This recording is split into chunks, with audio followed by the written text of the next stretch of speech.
Welcome, in front of me is a REALME C31, and today I'll show you how you can insert SIM and SD card into this phone.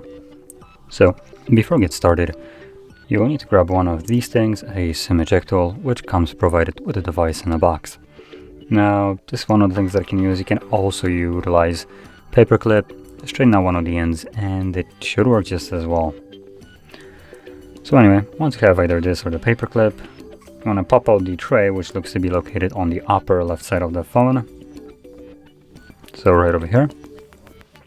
You want to push the pin in, and as you can see, the tray pops out just a little bit. Now for you to grab it, take it out, and on the tray you have space for 2 SIM cards and 1 SD card, each spot being dedicated for that card. Now in terms of a SIM card, you can occupy both of them or either one. It's completely up to you which one you want to pop it in, and obviously SD card will only go into one place. There we go. And from here you want to insert it back into the device. Now you want to do it carefully because there's nothing really holding those cards in place. So if you, for instance, tip it or flip the phone over, the cards will simply just fall out of the tray.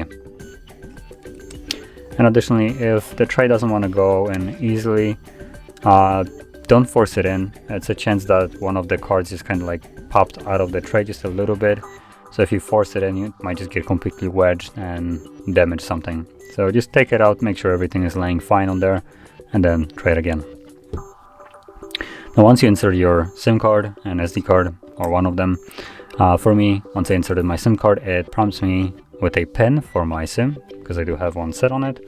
So quickly confirm it to unlock my SIM card, and there we go. So obviously the SIM card is working, and I can already see that SD card is working as well, because it gives me this message right here to set up my SD card. So that is how you could insert your SIM and SD card into this phone, and if you found this very helpful, don't forget to hit like, subscribe, and thanks for watching.